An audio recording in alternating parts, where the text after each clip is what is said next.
Bonjour, bonsoir en fonction du lieu où vous recevez cette chaîne, cette vidéo. Charlie Info FR. Abdoulaye Diop parle encore.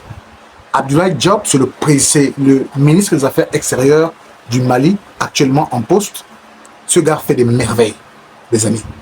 C'est un gars qui dit les choses franchement, qui dit les choses vraies et qui n'a pas peur de ses interlocuteurs.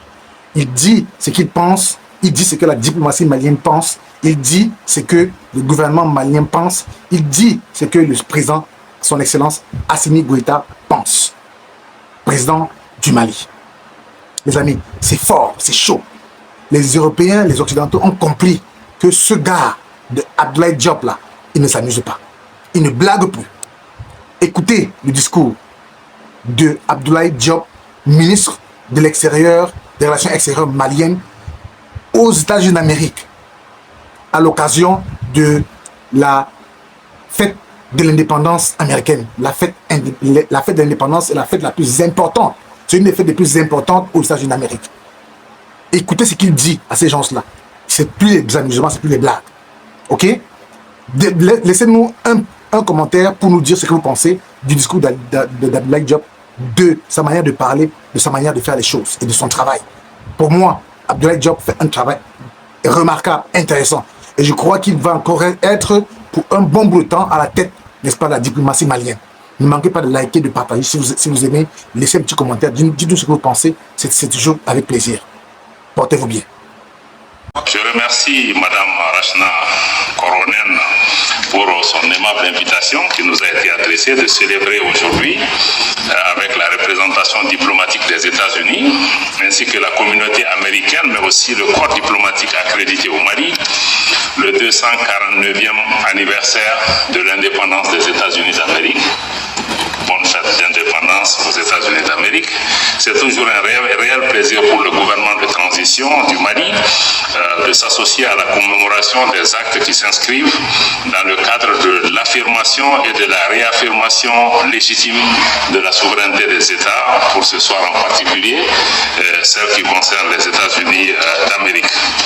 En cette agréable circonstance, j'adresse nos sincères félicitations au peuple américain ainsi qu'au gouvernement américain et formule des vœux sincères de bonheur, de prospérité et de stabilité croissante pour les États-Unis d'Amérique.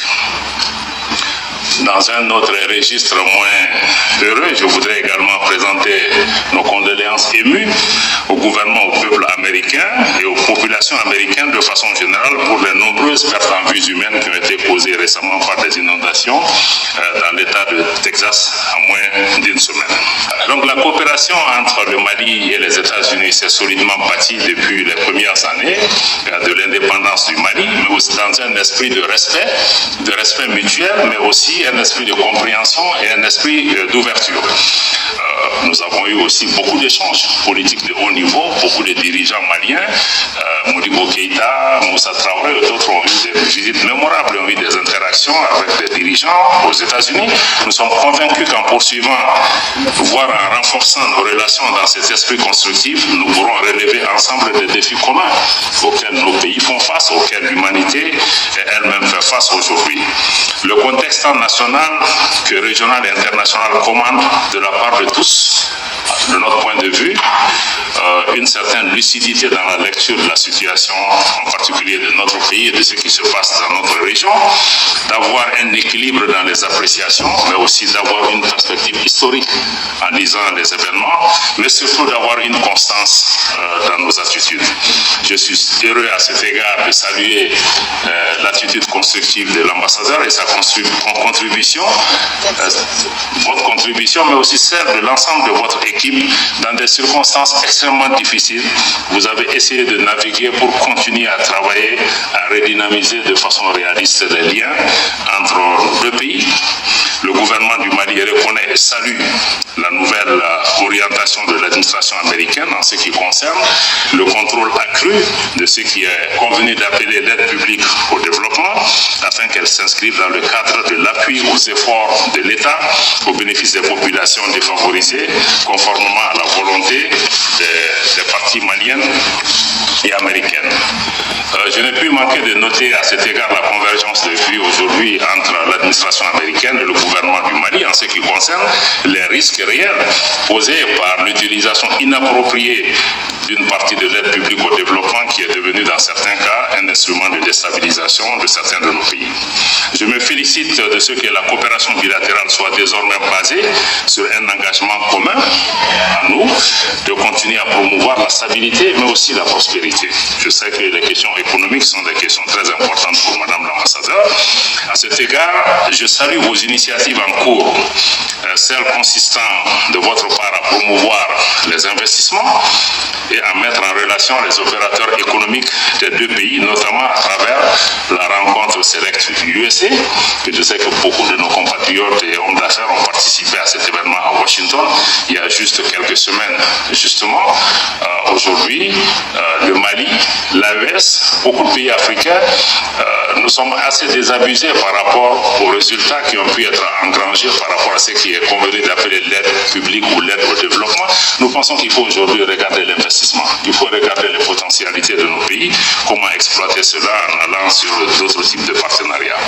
Parallèlement, la participation d'investisseurs américains, y compris des membres de la diaspora malienne établis aux États-Unis d'Amérique, au Forum international de la diaspora qui est prévu du 17 au 19 juillet à Bamako, contribuera au raffermissement du climat des affaires au Mali, mais aussi au renforcement des relations économiques et commerciales entre les États-Unis et le Mali. Au niveau politique, la nouvelle dynamique enclenchée à travers les visites en cours, je crois qu'on a déjà une délégation de haut niveau de la Maison-Blanche qui est parmi nous, et aussi celle à venir d'autres personnalités américaines pourrait servir de signal pour un renouveau du dialogue politique, mais un dialogue politique fondé sur le réalisme, le pragmatisme, les intérêts mutuels, mais comme vous l'avez dit aussi, une prospérité partagée.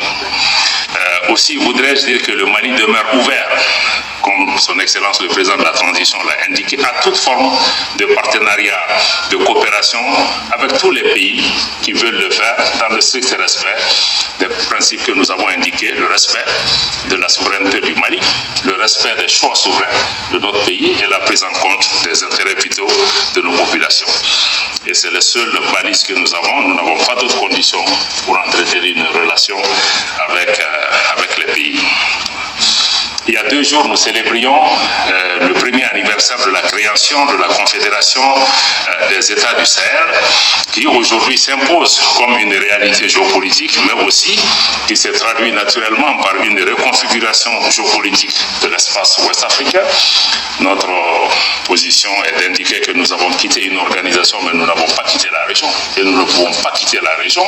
Donc cette reconfiguration nous commande de voir la région différemment et de travailler différemment à pouvoir préserver les acquis du parcours historique de nos peuples de l'indépendance jusqu'à aujourd'hui. L'AES, c'est également une volonté de nous prendre en charge et de compter sur nous-mêmes, parce que malheureusement l'histoire est en train de démontrer qu'aucun peuple ne peut s'asseoir pour compter sur d'autres pour régler les problèmes qui nous appartiennent. Il faut que nous comptions sur nous-mêmes, mais ça ne veut pas dire que même un pays grand comme les États-Unis seul ne peut pas régler ces problèmes. Mais il faut compter d'abord sur soi-même pour pouvoir avancer. Il faut aussi mutualiser nos efforts pour pouvoir assurer la sécurité, assurer notre sécurité, mais aussi faire face au terrorisme. Parce qu'aujourd'hui, nous faisons face à un terrorisme qui est soutenu malheureusement par des sponsors étatiques étrangers. Le terrorisme auquel nous faisons face aujourd'hui n'a rien de religieux, parce que ce terrorisme tue plus de musulmans que même d'autres religions. C'est aussi devenu une guerre par procuration pratiquement pour certains pour avancer des agendas géopolitiques. L'AES aussi nous permet également, à côté de la sécurité, de parler d'une seule voix sur le plan diplomatique et aussi sur le troisième pilier de promouvoir un développement économique, mais aussi une intégration de nos populations, une intégration qui nous permet aussi de travailler à la transformation structurelle de nos économies, mais aussi aller vers une industrialisation qui valorise les potentiels économiques, les ressources naturelles, les ressources minières de nos pays. Et nous sommes ouverts à le faire avec tout le monde, y compris avec les États-Unis, surtout avec les États-Unis, mais dans dans le cadre d'un partenariat mutuellement bénéfique en sortant un peu des modèles anciens de prédation qui n'ont pas donné les résultats escomptés.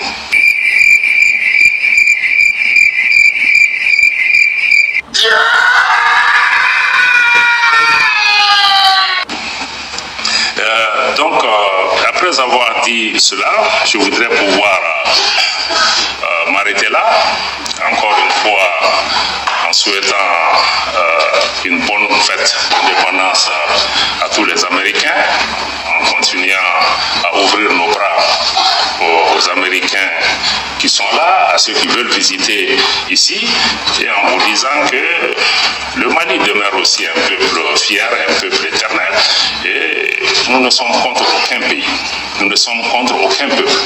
Nous nous battons pour ce que nous estimons être le bien de notre pays. En faisant cela, comme le dirait Nelson Mandela, Americans should consider that, Mali can be a friendly country. But just we need to understand that your enemies are not our enemies. Your friends are not necessarily our friends. So if we keep that in mind, I know it's difficult because I live in the US. I know most of the time people see things black or white. Unfortunately, life is more complicated and complex than that. But just understand that your enemies might not necessarily be our enemies, and your friends might not be our friends necessarily. That will leave us a space to have a dialogue, a meaningful dialogue, to move forward, to enhance the relationship between Mali and the US based on really mutual understanding, dialogue, mutual respect, and to see how we can advance our collaboration, both at the bilateral level, but also on the international scene. Donc je remercie tous les Américains, tous les cowboys, tous ceux qui sont dans la salle pour votre aimable attention. Et je voudrais, avec vous tous, que nous puissions souhaiter encore une fois bonne fête à nos amis américains. Et merci infiniment de m'avoir écouté.